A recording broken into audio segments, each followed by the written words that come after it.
Hi, everyone, and welcome to episode 119 of the Tick Boot Camp podcast. The title of today's interview is The Absurd Disease, an interview with Vicki Novinsky. My name is Richard Johannesson. And I'm Matt Sabatello. So, Matt, we named this episode The Absurd Disease because the creative force behind misdiagnosis, Vicki Novinsky, has been able to demonstrate the absurdity behind the whole Lyme disease crisis. And we really found her to be a very, very funny person to interview. And one of the most funny pieces of our discussion with Vicki, and I found it to be funny, I guess, because of my personal experience as a man who is 6'6", is that rather than diagnosing her with the Lyme disease, one of her doctors diagnosed her with being a giant. And she's a little person. She's only 5'7", yet rather than diagnose her with Lyme disease, her doctors went all the way to the point where they were diagnosing her with suffering from giantism. Rich, what's even more absurd about Vicki's story is that she was sick for decades. Vicki got sick when she was 5 years old and was misdiagnosed with so many things, from allergies to thyroid problems to Graves' disease to Hashimoto's disease to fibromyalgia, lupus, and even an autoimmune disease that only she had. So, Matt, I'm really excited to introduce Vicki Novinsky to our Tick Boot Camp community. Hey, Vicki, and welcome to the podcast. Thank you. Thank you. Glad to be here. Well, we're really blessed to have you on the podcast. So, Vicki, I understand you're a Brooklyn gal. I am a Brooklyn gal, yeah. So, Vic, why don't you tell us about when your Lyme disease journey began? Well, it's a little confusing because I got sick in 2008, but I was sick as a child when I was 5. When I was 5, I just developed these weird symptoms and thyroid disease, which is autoimmune thyroid disease, which is associated with Lyme. And my parents had a vacation house in Western Massachusetts.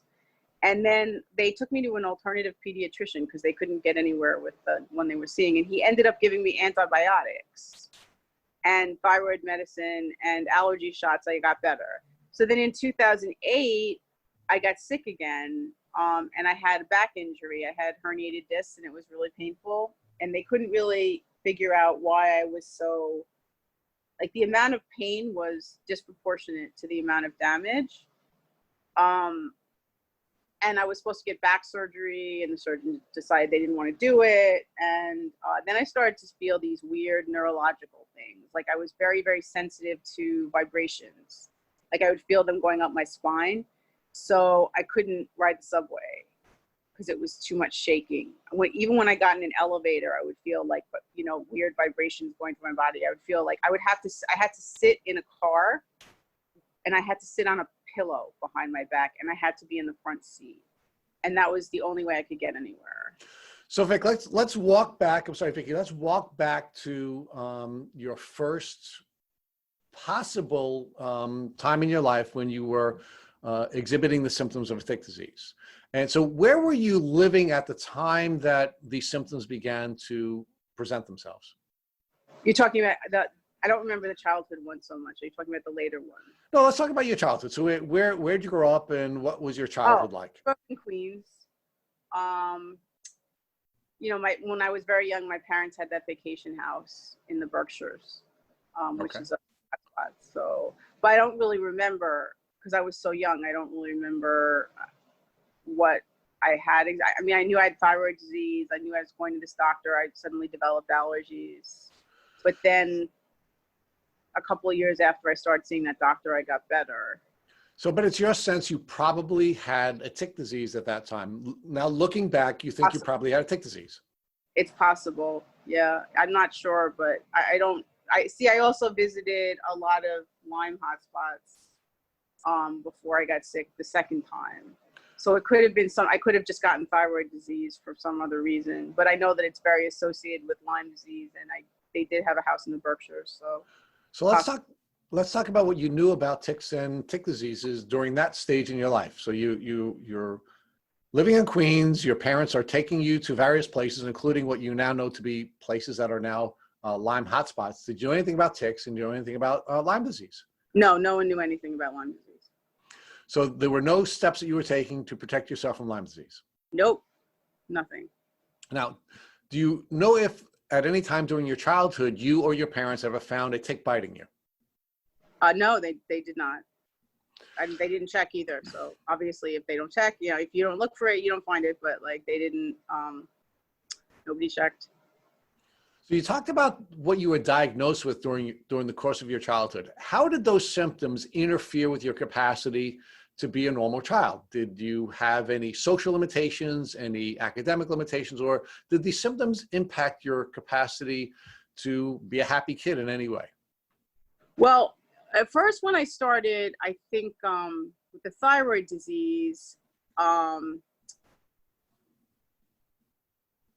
that also causes brain fog, kind of like Lyme does, right? So I had problems concentrating I could concentrate in subjects I was interested in, and I couldn't concentrate in subjects I wasn't interested in. So I don't remember that much of, I remember just going to the doctor and getting these shots twice a week. I remember for a couple, for like a year or two, I was really sick, and then I started to get better as a kid. Okay. So I go to school. I was able to, after whatever treatment he gave me, which I'm still not sure if it was, but it seems suspicious now that I look back. And you're suspicious because of the symptomology and because the cost of antibiotics seemed to have cleared up the symptoms that you were suffering. Yes. And so let's fast forward to the second event, which you were just sharing with us, which is when you suffered the back injury and all of the symptoms that developed around the back injury. Share with us where you were in your life at that time. I was in graduate school, and I had gone, I was studying, I wanted to get a master's in teaching English, and I was getting it at NYU, and I wanted to, I was doing well, and I went on a couple of vacations to Lyme hotspots, but other than that, I was pretty active. I worked out 4 times a week, so I thought that I had just injured myself from working out, right? So let's talk about these Lyme hotspots. How are you defining a Lyme hotspot, and what Lyme hotspots did you go to in that window of your life? I didn't know they were Lyme hotspots at the time, but I would just say somewhere where it's very prevalent, like Martha's Vineyard. I went to Montauk. I went upstate. I went to Maine. Is not quite so bad, but I did go to Maine. But I walked through a field. I walked through fields in Maine, so I walked through grass. Okay. So now let's talk about that, Vicki. So you're now a college-educated graduate student. Where did you do your undergraduate studies? I went to Vassar College. All right. So in the middle of the Hudson Valley and other Lyme hotspots. All right. So now we have this really smart gal going to a really good school, and she graduates from this really good school, which, by the way, is in the middle of a Lyme hotspot. And now you're bouncing around to various places which you now know to be Lyme hotspots. Now, did this, really smart, highly educated woman know anything about ticks and Lyme diseases and Lyme disease? And did you take any steps to protect yourself from coming in contact with ticks or Lyme disease? No one knew. No one said anything. The state of Lyme education in New York State is, I'm not even going to say it's bad because it doesn't exist. No one talks about it. No one says anything, unless you actually have Lyme disease, in which case you hear a lot about ticks. There's nothing. There was nothing at the time anyway, it might be better now, but that's not so much better now, actually. It's just.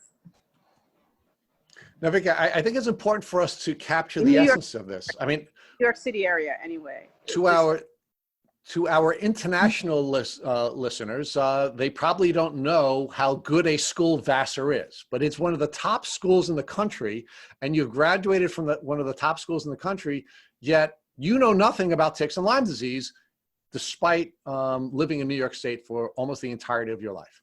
Yes, correct. Nothing. So now, I would assume that if there was information publicly available to anybody in New York, someone like you would be capturing some of that information and would know to take some steps to protect themselves, right? Exactly. Like the way that, right now there's so much information about COVID, and I'm reading it, because I don't want to get COVID. So if there was even a quarter of that information available about Lyme, I think people would be behaving very differently and not being so dismissive. There's just, but I've seen dismissive doctors, they're running around calling it Lymes. They have no idea what it is. Like, it's just, they don't really, people just are completely unaware. and they don't realize. I mean, I didn't even know that the Lone Star ticks run at you. I just knew about ticks being on blades of grass and Midwest, and that's it. But people are just not knowing what's going to hit them. So now let's talk about the symptoms that you're beginning to exhibit, which you now know to be your Lyme symptoms. I'm assuming a well-educated gal like you would have access to health insurance and to the top doctors in whatever region you're living in. So are you visiting with doctors? I visited about 30 doctors.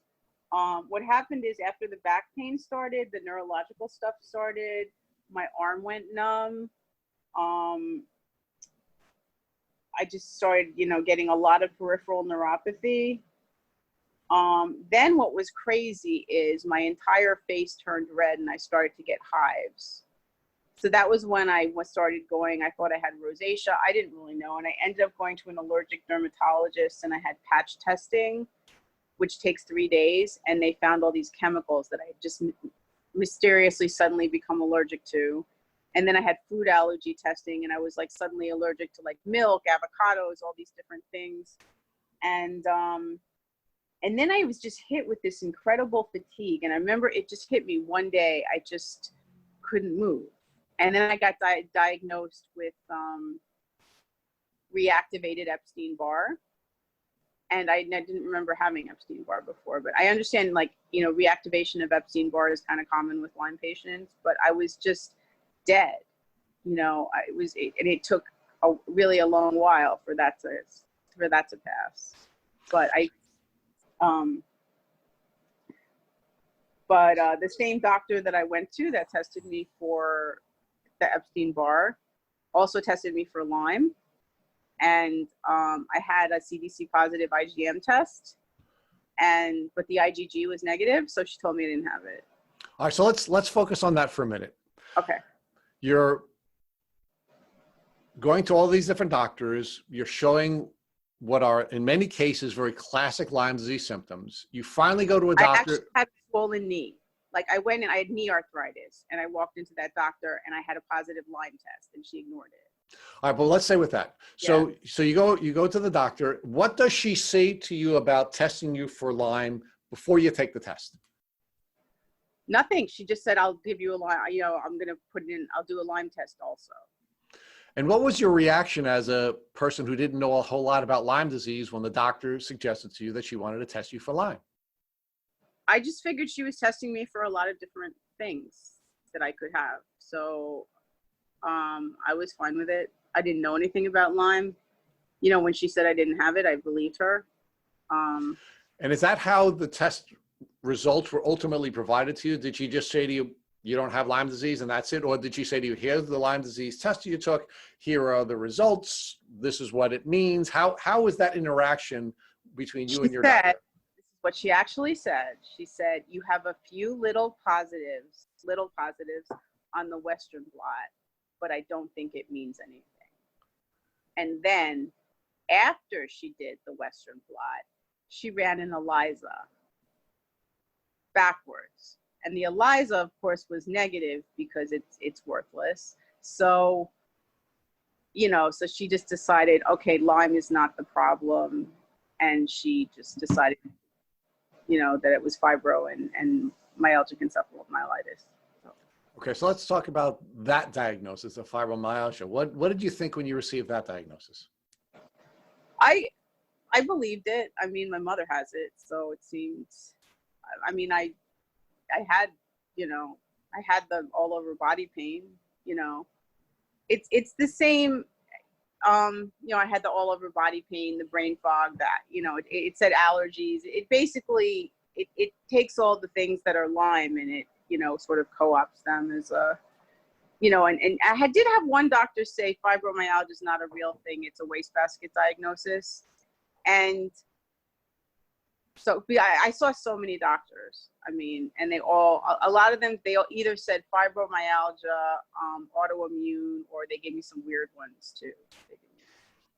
So Vicki, now that this doctor dismissed your positive Lyme test, and unfortunately that's very common in the Lyme world, and diagnosed you with fibromyalgia. What were the next steps with this doctor? Well, this doctor was the one that was when I found the Epstein-Barr. So I did continue to see this doctor before I knew that I had Lyme, because she did find the Epstein-Barr, but then I stopped seeing her because she was just difficult and very disorganized. And I started going to rheumatologists because my primary care doctor said, "Oh, I think you have something autoimmune."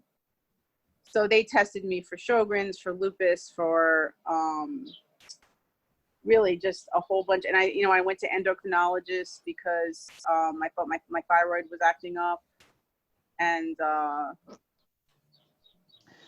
Vicki, do you think that the reactivation of the Epstein-Barr virus was just a result of the Lyme disease at the time, looking back now? Yeah, looking back now, I think it was. But I was really just going to every doctor possible because I was really trying to find an answer, and none of them could give me one. And really, that doctor who denied my positive test,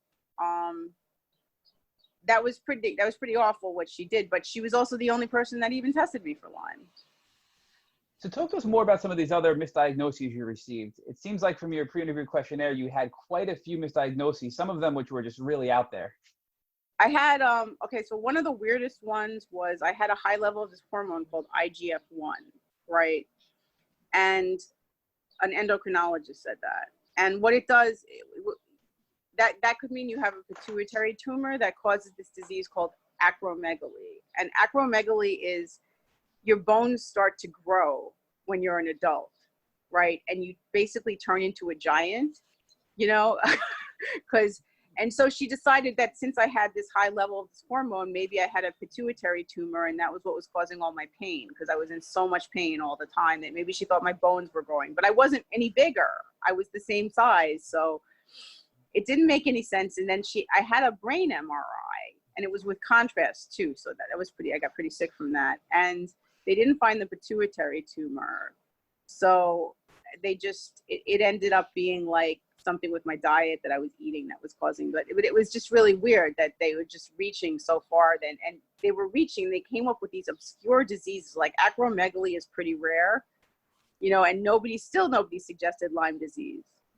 So Vicki, can you just share with us, just so that we can have a context, how tall are you, and when is the last time you had grown prior to this diagnosis?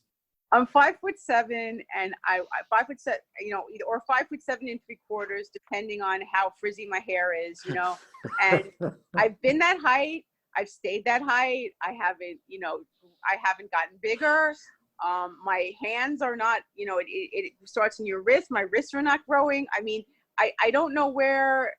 I actually said that to the doctor. I was like, I'm not growing. Can you see that I'm not growing? And she's like, well, maybe you haven't started growing yet. And I was like, well, when am I, maybe it's starting and you can't see it yet. It's not really taking, so we have to check to see if you have this pituitary tumor. And then after I got the MRI, the doctor was like, well, it could be the excess of that hormone from diet. And then I stopped eating goat yogurt and the test went down. I don't know if it's a goat yogurt, but that was one of the things I stopped, So just to recap where we are right now, you had a doctor test you for Lyme disease, which came back positive, and it was dismissed. And then you had another doctor diagnose you for a super rare condition, which is basically this gigantism disease where you grow as an adult and continue to grow. Yes, but I wasn't growing. Outrageous. Yes, I thought so too. So talk to us about where your symptoms were at this point.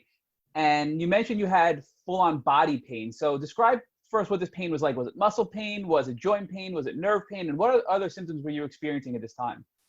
It was mostly like muscle, joints, and nerve. Oh, and I had one other diagnosis. I did a cartoon about this. There was a doctor who said maybe it's an autoimmune disease that only you have.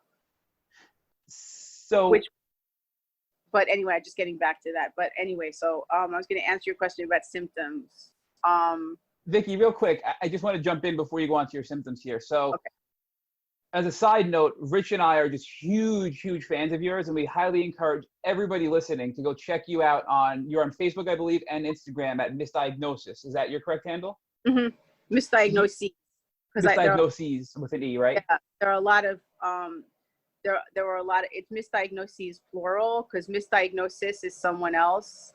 It's a long story with, like, you know, I wanted that domain name and I couldn't get it because someone had it already. But so it's misdiagnoses plural, because I was misdiagnosed a lot. So And for those listening, Vicki, I just want to say, as a chronic Lyme, and as you know, somebody who's been through things like you've described with autoimmune, like many of us Lymies have, it does bring some comedy and laughter into a very difficult and hard disease. So we highly encourage people to go check you out, because we just absolutely love your artwork. You are super talented, and we thank you for sharing that with the world to bring us some sort of comedic relief during these hard times. Oh, thank you. I'm just, yeah, that was the purpose, to just give people a break from how awful it is. You know? But we'll continue on now. I'm sorry to interrupt that chunk, but we really wanted to make sure we told our audience about your really great graphics and art that you create. So can you go back to now again your symptoms and where they were at this time when you were getting misdiagnosed with all these crazy things? Well, you asked me about the pain, so I had like a lot of muscle pain, like fascia pain, joint pain, you know, it was just, and neurological, just, you know, numbness, peripheral neuropathy, weird feelings, like really weird neurological sensations. Like I still had the bad knee, which somehow no one had connected with the Lyme. But, and then I felt like there were like drops of water going through my knee. You know, I had like skin crawling. I mean, I had just a lot of things that just sounded autoimmune to these doctors. So. And Vicki, where was your head at this point? So you had a lot of strange misdiagnoses. Did you believe any of them, or were you open-minded and just sort of waiting to see where you got relief, or were you just like, absolutely not, these are outrageous? Well, I was going from doctor to doctor, so I believed the allergy ones, because when those were real, but I believed, but the acromegaly, I thought it was actually ridiculous when she proposed it. And the doctor who said that maybe it was my own autoimmune disease that only I had, that no one understood. He said, oh, we don't understand autoimmune diseases that well. Maybe this is just one that only you have and other people don't have it. So, now, Vicki, you also had some other misdiagnoses like lupus and the fibromyalgia that you mentioned, and some other autoimmune diseases that were more specific. Did you accept those as being the root cause, or were you always skeptical that those were actually your root cause of your symptoms? Well, what happened was they thought it was lupus, and then they would test me and I was negative. And they thought it was rheumatoid arthritis, and they tested me, I was negative. They thought it was Sjogren's, negative. Like, so I didn't believe, I was negative on all those. So like I had a positive ANA, but not, well, I have that now. I have a positive ANA, but even then I didn't even have a positive ANA. I just, it confused them, because they were like, what's wrong with her? Why she doesn't, because my body was acting like, mixed connective tissue disorder or something like that. Yeah, Vicki, I think that's a really important point to focus on for a second. So I myself and many other podcast guests that we've interviewed with Lyme disease have had a very high ANA titer on their blood work, but then they've tested negative for all the common autoimmune diseases, and they've been told, you have high autoimmune indicators, we don't know why. So do you think that could just be a symptom or a side effect of Lyme disease, and many people are going down the autoimmune track, when really if they address some other issues pertaining to Lyme and their immune system and the bacteria, they could address those symptoms as well? Absolutely. I know someone like that who is being treated for an autoimmune disease, and she had a positive Lyme test. So I've met a lot of people like that they don't, because they go to a very standard Western doctor, and then, the Western doctor believes if you don't have the 5 IgG bands, then the test doesn't count, and they start treating for an autoimmune disease, and then they do something like take steroids, and then it just makes the Lyme worse. So interestingly, and not so uncommon, unfortunately, you got brought back to the Lyme arena by not a doctor, but by a friend, it sounds like. So can you walk us through now? You're at the end of this sort of misdiagnosis, merry-go-round, and now Lyme gets brought back into the picture. So can you walk us through how that occurred? Well, I was at that point. I had started seeing a like a regular alternative doctor, and she didn't think I had Lyme either. She was treating me for like fibro and like histamine intolerance, and she wasn't really sure exactly nobody could figure me out. Like I just went from doctor to doctor trying to figure myself, and I mean, when one of them would just lose patience with me because they wouldn't be able to figure me out, I would just go to the next one. And finally my friend, she ended up getting Lyme, and she was in California, and she was like, well, maybe you have Lyme disease. And I was like, no, I don't have that. I don't really go anywhere. I definitely don't have that. And she's like, well, did you, she kept pushing it. And then she said, look through all your old tests. And I looked through one, I said, oh, well, this is a Lyme test. And the doctor said it was negative, but this part says positive. What is that? Why would she? And then she explained the whole IgM and IgG thing to me. So then I brought that test into the holistic doctor that I was seeing, and she was really surprised. And she was like, okay, well, you need to see someone Lyme literate now, because I can't help you.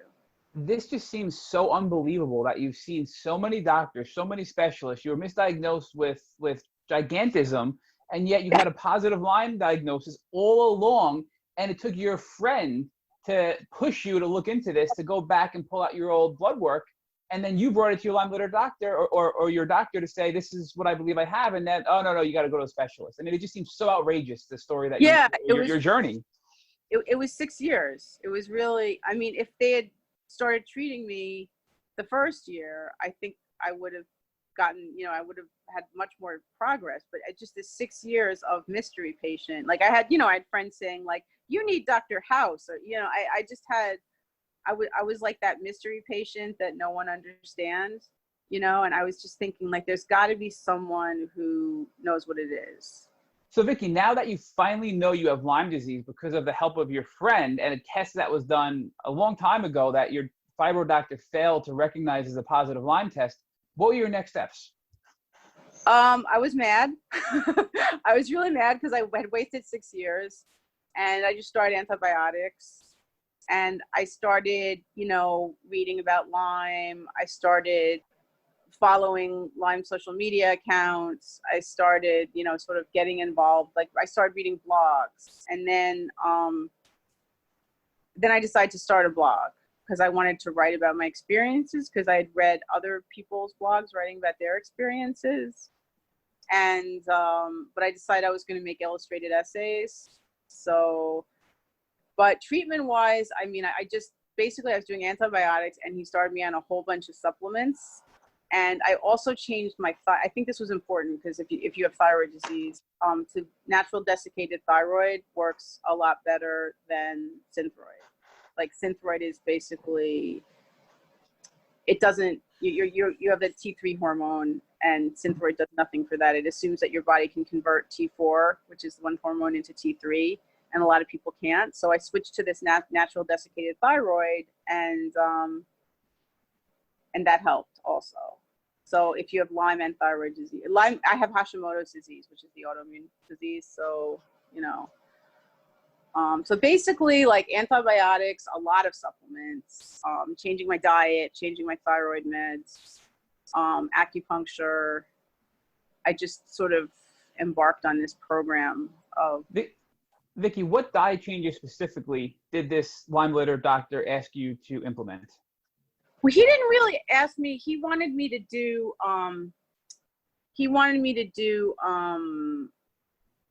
like I had been on Candida before that, and he just wanted me to cut out gluten. But I went a little bit crazier. I did autoimmune paleo for years. So I'm not quite sticking to it anymore. I'm more like regular paleo, but also autoimmune paleo definitely helped me. So in addition to the autoimmune paleo and your, cutting out gluten from this doctor's recommendation, you also mentioned that I also cut out soy, and I was allergic to dairy. I cut out dairy, and I cut out autoimmune paleo. It's like no soy, no dairy, no grains, no gluten, no nightshade vegetables. And there's other stuff. There's like seed stuff also, but no nuts. You also mentioned And- that you were on a ton of supplements, Vicki. So can you describe or do you recall any of the specific supplements that you were taking in addition to the antibiotics and your diet changes? Oh God, I don't even remember, but I was taking herbals for Lyme, and that's not such supplements, but I was taking I went through all the herbs in addition, like Abart and like MCBB, those ones, and Cemento, Banderol, Pinella. He kind of mixed it up, my doctor. Like he would mix some Cowden with some of the other ones. Because he thought I had Bartonella, but he didn't think I had Babesia because I didn't really have Babesia symptoms. Vicki, So, was this at the same time as the oral antibiotics that you were taking all of these herbs? yes, And was it doxycycline that you were on, or was it a combination of oral antibiotics? he switched them. So I was like Doxy. I can't remember which I took one, but these are the ones I took. Doxy, I took cefuroxime, I took azithromycin, I took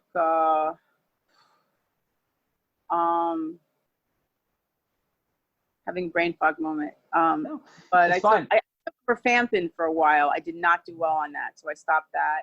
That's a and hard one for many. I was brutal. I couldn't handle it. I took what's the main one? I mean, the ones I did best on were Doxy and azithromycin.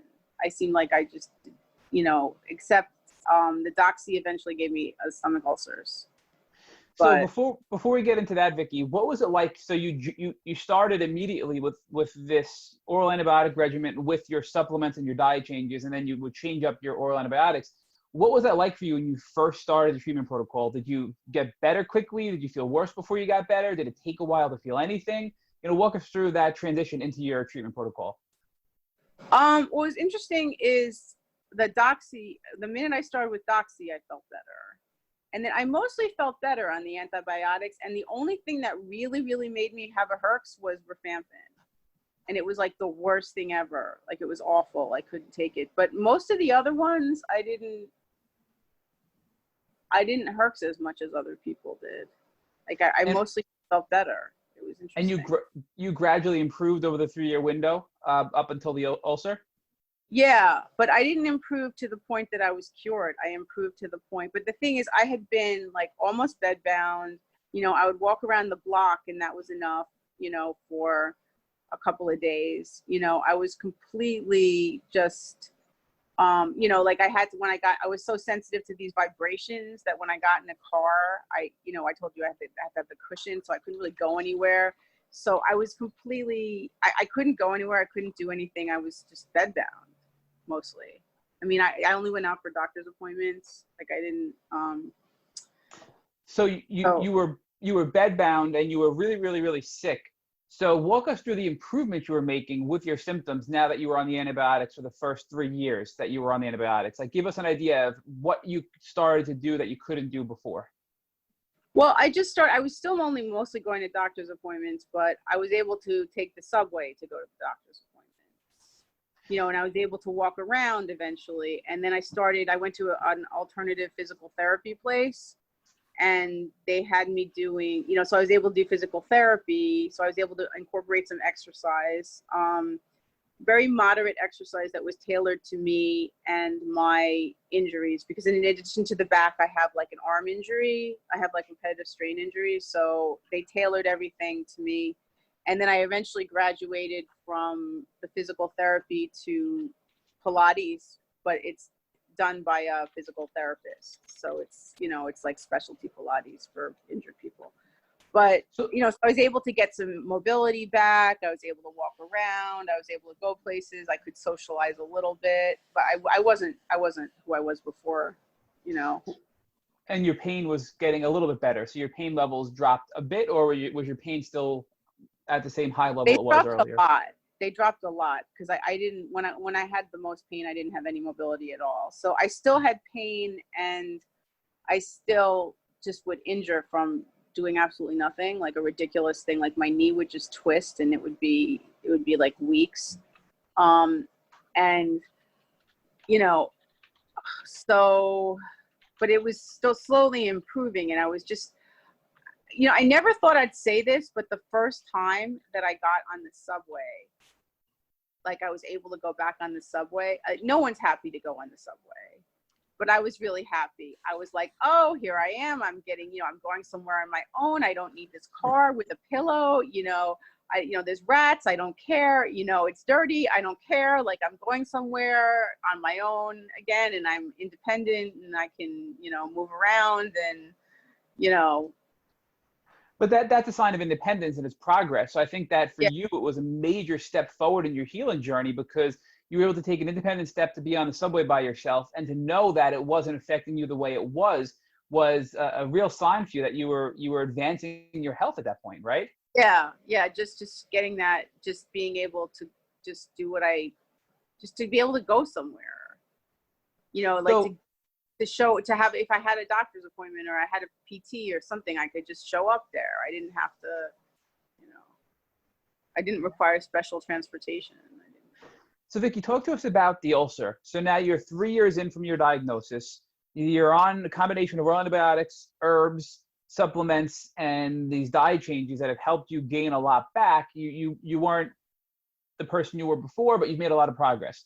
Now, when you got this ulcer, walk us through what happened next. I got a bunch of ulcers, and my doctor said it was the doxy, definitely, because of where they were. They were kind of esophageal ulcers, and doxy kind of does that. So at that point, he just switched me to, he just increased the Cemento and Banderol for a while. And then it seemed like, like he just cut out the antibiotics at that point. Because it had been 3 years, so that was, we just discussed it, and my stomach just couldn't handle it anymore. So we switched to the herbals, because I didn't really want to do IV because I have these skin allergies, right? So if you're putting like a port, in your body, and you're allergic to, like, I'm allergic to some metals, I'm allergic to a bunch of things. So you have skin allergies and you're putting something in your body, that's not going to go well. So I was nervous about IV. You just hit on a good point about your allergies. So because you had such a late stage Lyme diagnosis, and because you were so sick, you started to develop food allergies, chemical allergies, chemical sensitivities, and you've learned now that this has developed into MCAS, which is very common. They sort of go hand in hand with Lyme disease, the mast cell activation syndrome. So can you talk to us about how you learned you had MCAS and what that was like? That was really all on my own. I just read about it somewhere. And then I joined a forum, and I still am really learning about it. But I brought it up with my doctor, and, he put me on antihistamines, and quercetin is a stabilizer. And I'm still not, so I'm doing that. I'm taking vitamin C, I'm taking supplements, but the antihistamines help me a lot. And I'm thinking, and I also take, I take H1 blockers and H2 blockers. And I'm thinking of adding another stabilizer possibly, to that. But I was supposed to start Singulair, but I didn't have a good reaction to that. So I stopped it. But I'm looking into, once, now that the city's opening up and like it's, I'm considering going back to the doctor that I had started working with about to deal with like another mast cell stabilizer possibly. So would you say, Vicki, that your allergies in general have improved because of what you're taking? You just described some of your antihistamines and things like that, and also you're addressing the Lyme. So your herbal therapy, you're strengthening your immune system. Do you think that your allergies have improved because of all the things that you've been doing over time? I think my allergic reactions have improved. I don't know. I'm still avoiding all the stuff that I'm allergic to, but I don't have the same, I'm not constantly having hives. I'm not, I get hives sometimes, but I had one this morning, and it was like, it's really great. They're always on my face. So it's just a wonderful, feeling, but not always, but so I would just say my allergic symptoms are getting better, but I want to calm them down even more, because there's still more than I would like. But I'm lucky because I've seen some people with really severe mast cell, and I think some of them have Lyme and they don't know it, to be honest, because some of the MCAS doctors are not really Lyme savvy. So it's possible they might have Lyme also. Vicki, talk to us about peptides. You noted in your interview questionnaire that you had some success with peptides, but they're now being discontinued by the FDA, so you're no longer going to be able to use them, or you had to stop using them. Well, I was doing this one called BPC 157, which is Body Protective Compound 157, and my doctor gave it to me, and it's from a compounding pharmacy in Massachusetts. And he originally gave it to me for my stomach and acid reflux, but you can also inject it in other parts of your body, so for healing, and it did help with my stomach, but it's going to be available in pill form. But I don't know what the FDA is doing with like why they're discontinuing the injectable one. But I mean, I'm going to just take the pill one, but I'm not sure. There's not anything wrong with it. It's more of I don't remember. It was something with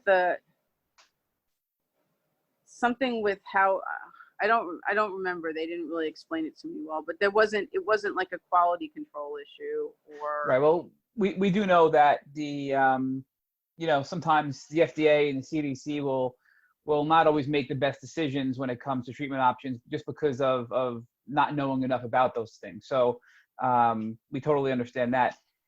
But you also mentioned in your pre-interview questionnaire that you have used CBD oil and you're considering using potentially medical marijuana. So can you walk us through how CBD oil has helped you and where are you at with your decision in moving forward with medical marijuana?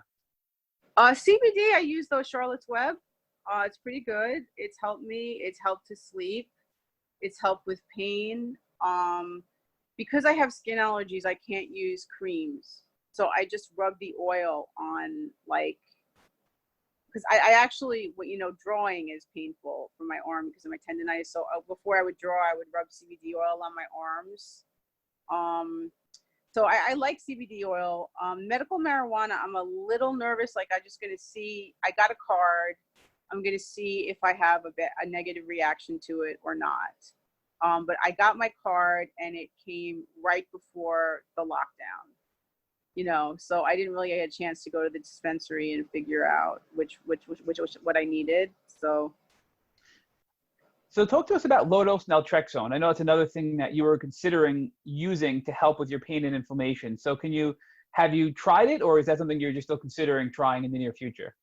I was waiting for that doctor's office to open again, but I have it actually. I just got it. And it's like my next thing that I'm going to try. Because I've been going to this doctor that doses it really, really slowly. So you start from a very, very low dose and then you build up slowly rather than giving you like a lot at once, so. And naltrexone is one of those off-brand uses, right? So it's not really meant for pain and inflammation, but they use it for that to help people with Lyme disease. Is that correct? Yes. I figured it was worth a try. I'm sorry, what was that? I figured it was worth a try. Absolutely. And actually, many of our past podcast guests have used it for the exact reason you described, for pain and inflammation, and have had success. So I think it's something certainly worth trying because everybody's different in how they respond to treatments with Lyme disease. And so one of the questions that I've been thinking this whole time, this entire interview with you, Vicki, is you look great, you sound great. It seems like you've come a long way. I mean, so just give us an assessment of how you're feeling today and where you are and what your thought process is moving forward. You have a couple of things you're looking at moving forward with the medical marijuana, the low-dose naltrexone, but how are you today and where do you see yourself going in the next couple of months?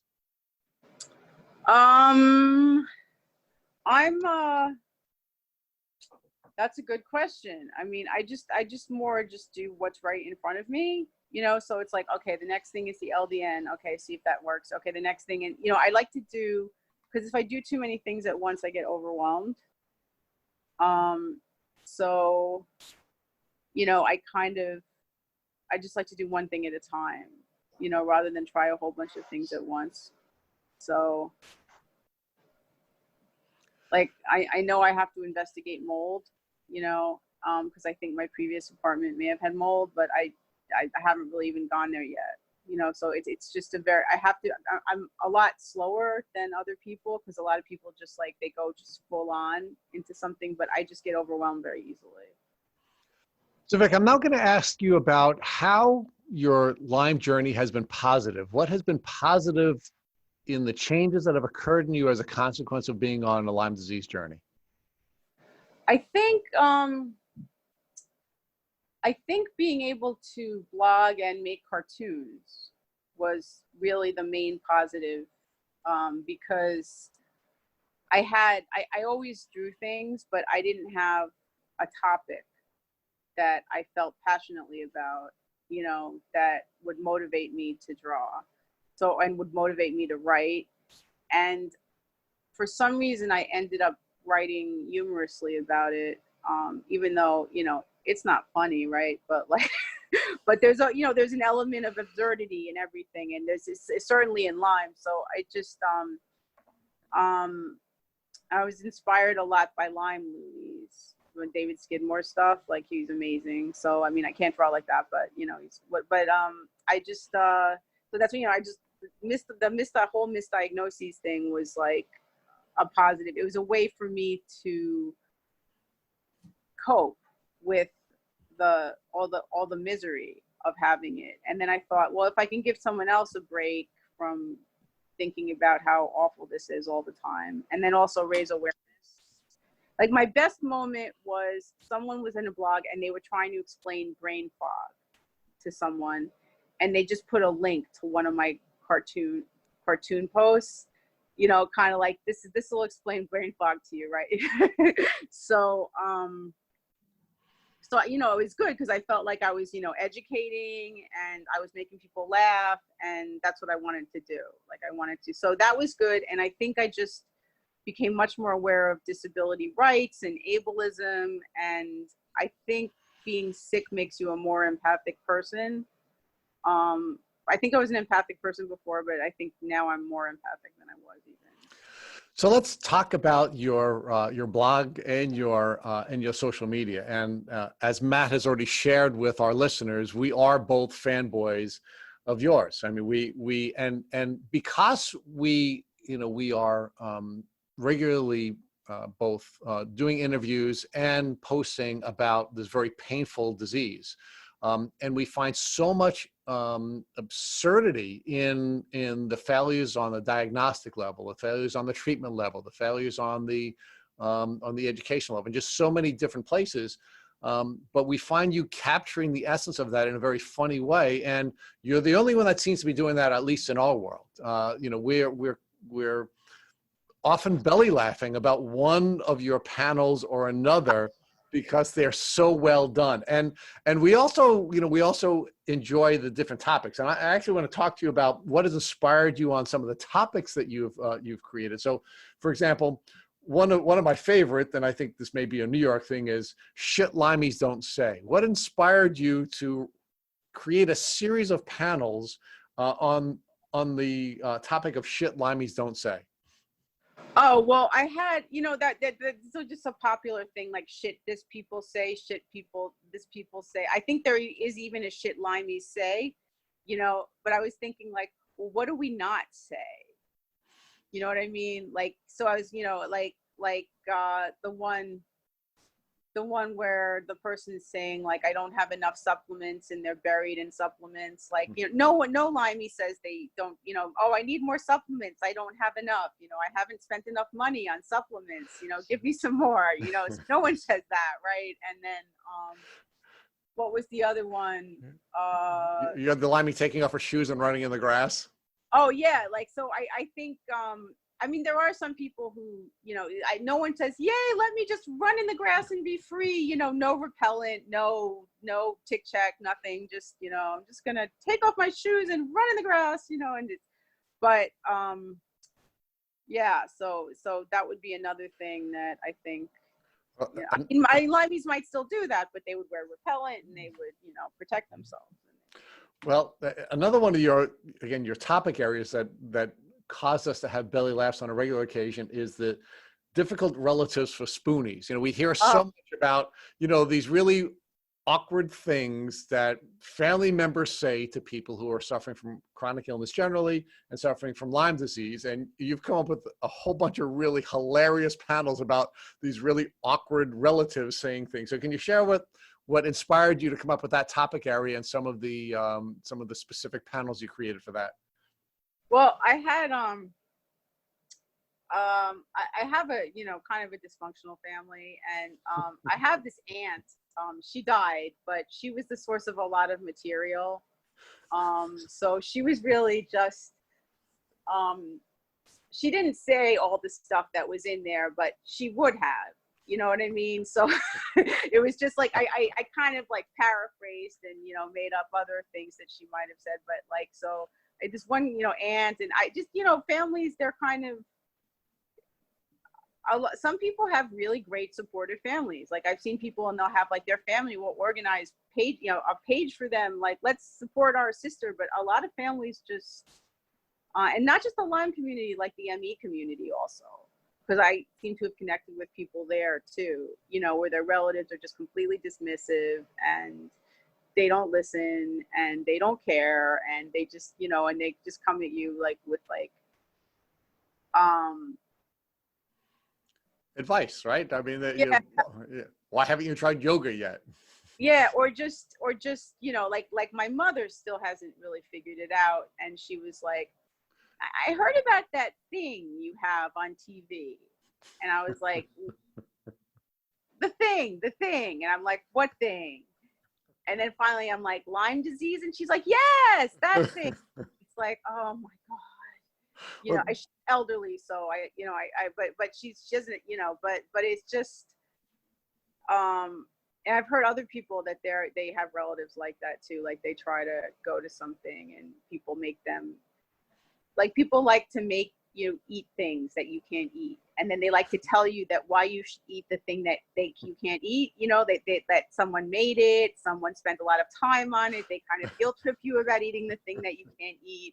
They say, why not just a little bit, you know, like, oh, I hear that gluten-free is not real, you know, just, you know, they're just, you know, you have to, oh, the other one is like, oh, I couldn't live like you, you know, you know, oh, come on, live a little, like all the things that people say to if you refuse food. Refusing food is just a big thing, right? Because like, it just seems to be, for all spoonies, like people get very upset if you refuse food. Let's talk about your Lyme classic movies. One that gave me a belly laugh was the Saturday Night Fever on the first panel. The second panel was Raging Bullseye, and the third was Coming to America. I mean, it was just hilarious. Thank you. Like those. But you have several others. Do you remember any of the other panels that you put together on your classic Lyme movies? Oh, I had the Blair Itch Project. That's right. That you like my reacting to, and I had the Big Pill, because it was just these people, and it was like a very giant pill, like a building, and then people looking up at it. And then I had, I was trying to do ET, and I ended up doing EBV, you know, for the Epstein bar, and there was the person saying like, why was it phone home? Just, you know, please let it phone home, and just, and then. What was the last one?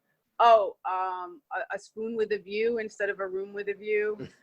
And then I still had ideas for more, but I didn't get, like, there were still more movies, and there were a couple of like TV shows that I was going to spoof. Like I was going to do live. There were a couple that didn't make it in. Like there was like Grease. I was going to do Grease because like a lot of the things that we do are greasy, right? Like eating paleo food is greasy, and then like people get into like using coconut oil all the time. So it was going to be like this person who would be like dripping, and then anyway, now I can't do it, but it didn't really work when I did Grease. So it was like I still have some ideas for other. Right.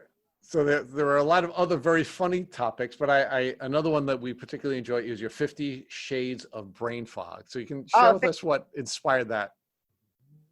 You know, like 50 Shades of Grey, but you know, the movies and the book, but it was just like, you know, why not 50? And then it suddenly became mean like 50 shades of other things. So I was like, why not 50 shades of brain fog, right? So, you know, it was just, and I was actually going to do 50 brain fog cartoons, and, you know, but I still have some more ideas for those, but I don't know why, like, other people do standalone cartoons, like they do one cartoon, but I don't know why. I think it's maybe because I'm a blog cartoonist. I think in series, like I just think of a series and I do a bunch of things on the series, and I think of more ideas in a series, and I just keep, I don't know why I think like that instead of, I've done some things that are standalones, but more series, I think. But there's so many things you could do with brain fog. Like there's so many, I still have like 5 more ideas of things to do with brain fog. You know, I hope that you guys are not sick of brain fog, because there's going to be more brain fog. But we're Not not all. sick of any. We actually enjoy and look forward to all of your holiday related posts. What you did, I think it was like Merry Catmas and yeah, that was going off the Spoonie Trail a little bit, because I was trying to do, like, I did Santa Claus with brain fog, and then I did Festivus. I did a Festivus post, but I didn't put in all the cartoons in my Instagram. And then I'm working on a Hanukkah, and then I did like Valentine. I like doing like disease themed holidays. It's the Valentine's Day were hilarious. like, So let me take you to the last part of our podcast, which is to ask you for some additional help. In addition to bringing and very brilliantly and tastefully bringing some humor to the absurdity of Lyme disease, and I guess someone who is 5'7" and diagnosed with giantism is somebody who would be the perfect candidate for finding absurdity and in this community.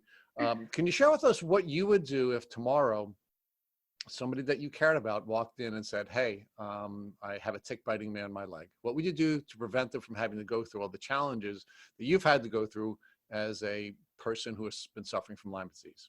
oh God. First, I would tell them, you know, to take it out with the straight tweezer and not to twist it. And then I would probably be Googling on iLads and Project Lyme and all these other sites, you know, and then I would tell them to send it to Tick Encounter or your person that your microbiologist. Yeah. And any, I tell them to save the tick, send it for testing. Cause my physical therapist had a tick. And it wasn't biting her, but it was in her bed, and she flushed it. And I was like, why didn't you send it for testing? Why didn't you call me immediately? It's like, so, and then I would just really aggressively nag them until they went to a doctor that I thought was good for them. Like if they went to their primary and they said, because I did actually have a friend who got bitten, and he was very, very skeptical, and I aggressively nagged, and he didn't go to a Lyme literate doctor. He ended up but he did get the regular doctor to just extend the doxycycline like a long time. So at least there was that. So basically, I just become like, the word like a nudge, right? So I just, because that's how I got diagnosed, because someone, she was very persistent, and I was like, no, I don't think I have that. Because I had kind of drank the Western medicine Kool-Aid about Lyme, so I didn't really know. I don't like to use that expression, but it was, I had absorbed what my doctors had said. And so now I feel that I have to nag other people, that's what. So we have, as you know, Vicki, we have a tick bite blueprint that we've been developing over time, and it's been pretty stable, meaning we haven't been making many additions to it until recently when Matt and I had gotten bitten in the last 2 weeks. But now we have a new step in the tick bite blueprint, which is you have to become a nudge, because right. if you're not nudging, so you have to find your family nudge to make sure that you're staying on top of all the steps you have to take so you don't get Lyme disease. So that's a very important part of a new addition. So I want to thank you for so much of what you do. I love your social media. I literally have belly laughs on a regular basis. And now I want to thank you. I want to thank you for making the latest contribution to the Tick Bite Blueprint, which is find a nudge. Thank you for listening to the Tick Boot Camp interview with our guest, Vicki Novinsky. To our listeners, we have a call to action. First, if you'd like to learn more about the absurdity of Lyme disease and about Vicki Novinsky's Lyme disease journey, please visit our Instagram page at MISS_diagnoses, DIAGNOSES. Second, if you enjoyed this episode of Tick Boot Camp podcast, please share it with your friends by using the social media buttons you see at the bottom of the post. Third, Tick Boot Camp has created a Tick Bite Blueprint that has been inspired by the information that has been provided by past podcast guests. We urge you to visit our website at www.tickbootcamp.com to view the blueprint. Please note we would appreciate any input or improvements you would like to offer to us. Fourth, don't forget to subscribe to this podcast on iTunes, Google Podcasts, or Spotify to get your automatic episode updates of our Tick Boot Camp podcast. And finally, please take a minute to leave us an honest review and rating on iTunes and or our website. Thank you for listening.